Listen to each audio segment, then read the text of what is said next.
Go. It smells good. That's one of the things that I love about baking is the fact that you don't just enjoy the end product, but you get to smell all the sweet aromas. I'm telling you.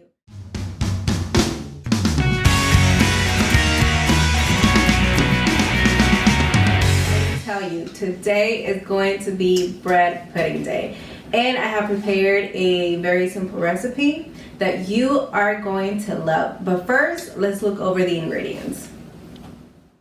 Alright, for this bread pudding recipe, we will need croissants, large eggs, brown sugar, vanilla, ground cinnamon, whole milk, raisins or cranberries, salt, and then also for your sauce, you could do dulce de leche or a caramel sauce, and then just on top of it, we will sprinkle some chocolate chips. Okay, so it is not complicated, and the best part is I get to walk you through every single step of this recipe. Okay, so now that we're ready, we're just gonna bring our bowl over. Okay, so we are going to start by placing our brown sugar in our bowl. Then we are going to add our cinnamon, and following to that, we are going to do the vanilla, and of course, do not forget your eggs. We are also going to go ahead and do a pinch of salt, and once this is all in our bowl, we are going to bring our whisk over and start whisking.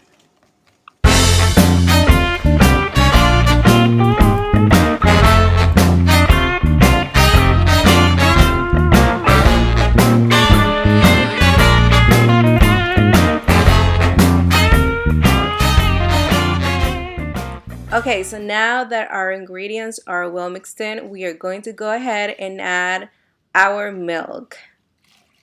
And of course, we will resume on our whisking.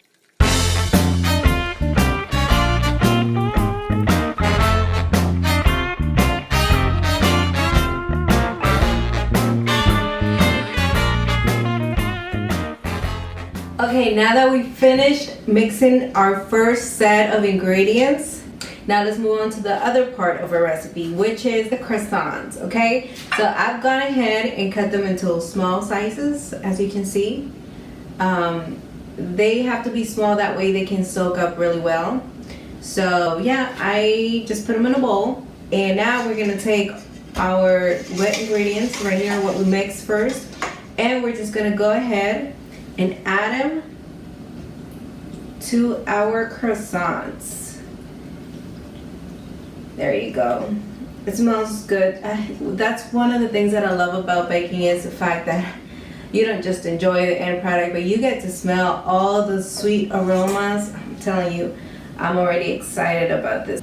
All right, so we're just gonna let it sit here. We're gonna push gently. I'm doing it with a spatula, but if you want to put gloves, you can do it with your hands as well. But I'm just gonna push them down gently. You do not want to destroy it. You just want to gently push them down so that they soak up. We're actually going to let this rest for about 20 minutes. And once those 20 minutes are up, we're gonna come right back to it, and I'll show you the next step.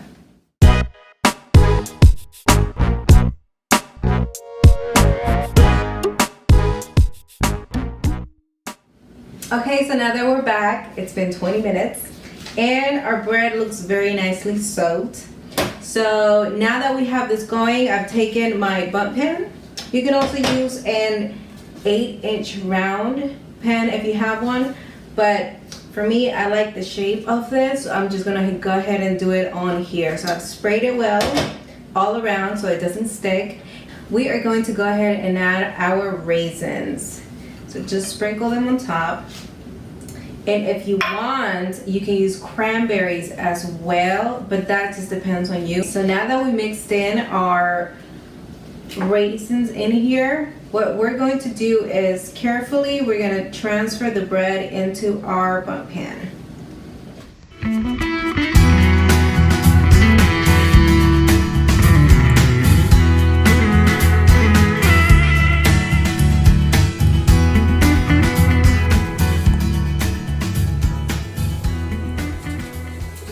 Okay, so now that we have our mix in the bundt pan, Now we're gonna prep our water bath because this is going to bake in a water bath. So we're just gonna fill it up halfway, about halfway. And once this is filled halfway, now we're gonna put it in the oven and we're gonna bake it at 350. Make sure you're very careful when you put it in the oven so you don't get burned or you don't spill any water. Same thing when you take it out, be very, very careful.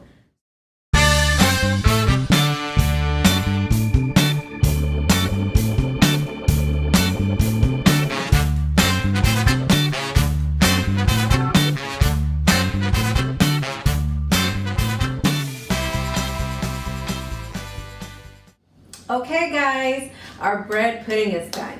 I left it in the oven for about 55 minutes to an hour. So now we're gonna actually go ahead and plate it till it's flipped this. So just put your platter, whatever you're gonna be using, on top.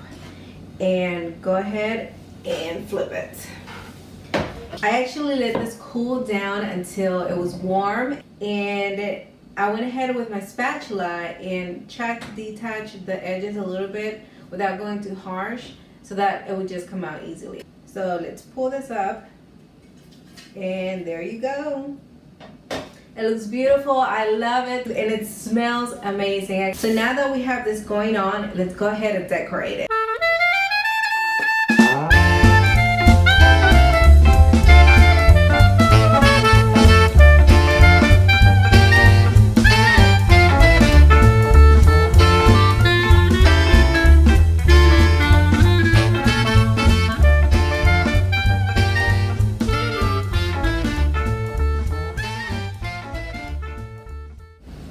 Okay guys, to decorate it, all I did was add some dulce de leche sauce on top of it and some sprinkles of chocolate. It's simple, and I think that's all you have to do. I mean, this by itself, it tastes really good already. So yeah, so here's an idea on how to decorate it. I hope you enjoyed this video. I hope you keep watching upcoming videos, and I thank you so much for the support you've shown so far.